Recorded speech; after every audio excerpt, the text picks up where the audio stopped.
this series, we are just going to look at for loops. Now, for loops is another important concept in Python that you need to understand, and so that you can use it in your code or your program that you intend to write after you learn Python. Okay, so now loops, they say, right? So Python loops. So Python for loops is used to repeat execution of a group of statements for a desired number of times, right? So the it iterates over the items of list, tuple, string, dictionaries, and other iterable objects. So we can use for loops to iterate over a list, a tuple, a string, and a dictionary, and other data types as well, if there is. Okay, so now let's look at the syntax of for loop. Okay, so for loop has a very simple syntax that is not confusing and is not difficult for you to understand. So we have the for keyword. This is the for keyword, followed by a variable and the sequence or the iterable that you want to iterate over, whether being it a list or a tuple, a string, or a dictionary. Okay, then inside this block of this for loop, okay, is what you want to do um, at each stage of the iteration. Okay, so now let's look at a flow chart of what the for loop does. So now we have the for loop iterating over a sequence, whether being it a list or a tuple or a string or a dictionary. Now they said condition, so we check whether, if it is a sequence, right? We have a number of items or a number of um, items in a list, a tuple, or a dictionary, right? So we check if it is the current value is the last item in the sequence. So if it's the last item in the sequence, then we end the loop. Okay, but if it is not the last item in the sequence, then we jump into the body of the for loop, then execute what needs to be done when at every stage of the sequence. Okay, but if we check the current value, that is the current value that we are in the sequence is the last item, then means we are done executing the for loop. Okay, so now let's take an example. Okay, let's take an example. So assuming that we have um, a list. So let me zoom in small. Assuming we had a list of languages. So let's say languages, right, is equal to a list. We have Python, that is our favorite. Then we have JavaScript. Okay, we have Go, and we have, let's say, C++. Then we have also C sharp. Okay, so these are some of the programming languages that we have. Okay, some of the programming languages that we have over here. Very simple. Now, with our for loop, we said we use the for keyword. Okay, we use the for keyword and we give it an initial variable, right? That is going to represent the item. All right, every item at every iteration. Okay, so now let me come down here and let me use my for keyword. So for, I will say language. Okay, so every item in the list of languages is a language. So I have a typo here, Python. Okay, so language in the languages, right? Then I'll bring my here, then I'll enter. I would say that I want to print the languages, right? So I want to print the language, not the languages, but the language.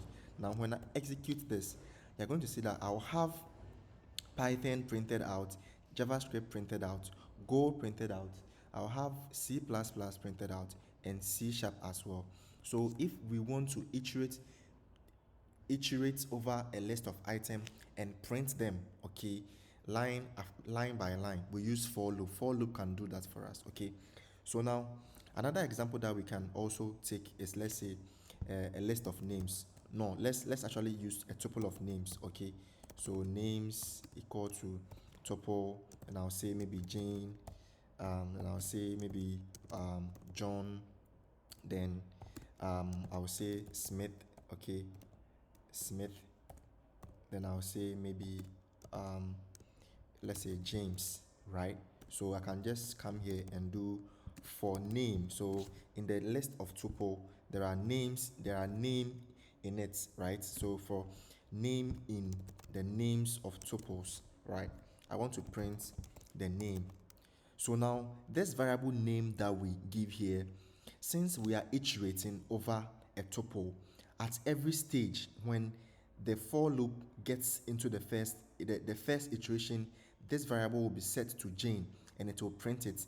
And in the second iteration, the name will be set to John, and in the third iteration, the name will be set to Smith, and in the last iteration, the name will be set to James. Now, if you don't believe what I'm saying, I can give you a proof to show that the last item. Now, when I run this code, we see that this name was finally assigned to James before it was printed out. So now, when we try to access the name outside of the for loop, and I print name, right? So I'll say um, something like this. This is the last name in the tuple, right? And you will see what will happen. Okay, so now when I do this and I bring um, and I run this, you'll see that the last name in the tuple is James. This attests to the fact that at every stage of the iteration, this name variable here is set to the item in the tuple, whether being it a tuple or a list or a dictionary. Okay, so that is it. Now, another another thing that we can use with the for loop, right, is the range function. Okay, now we can use for loop with the range function. Now the range function is a series of values between two numeric interval. So we can pass a range and give it a specific number. So let's try it out. So I would say the range, okay, the range function. Okay, now when I come here and I say, let's say value, right, is equal to the range of, let's say 4, right, and I print values, right, values, I will see that so values not defined, so it was value. So I will see that I have a range object containing values starting from 0 to 4. Okay, now what I can do is that if I want to see the range of value, because initially I said here, I explained here that when 4 is passed to the range function, it will produce a series of values from 0 to 3. Okay, that is 0, 1, 2, 3.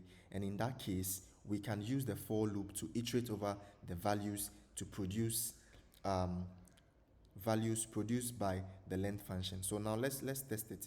So now if I come here and I say, okay, so let's say let me store it in a variable called values. And if I do for the value, right, in the values, okay, values, typo, values, I want to print every value in the values. Now when I run this, we'll see that we have 0, 1, 2, 3. That is 4 items or 4 series of values in the range function. Okay, now let's also see this one. We have the range function that takes an x and y, that is the start and the end. Okay, so now I can also do like, so let's say numbers is equal to the range of, let's say 1 to 7. Now mind you, the range function, the last item or the last number that you pass into the range function is actually the last minus 1. So when you print 1 to 7, you're just going to get 1 to 6. So pay attention to that one too. That is a cool trick. That, so let's say for every number in the numbers range, so we want to print, okay, we want to print the number. Okay, now we'll see that okay, so numbers here, then we'll see we have 1 to 6 because it is the last item or the last value minus 1. So when you specify a range of the start and the end value, we are just going to get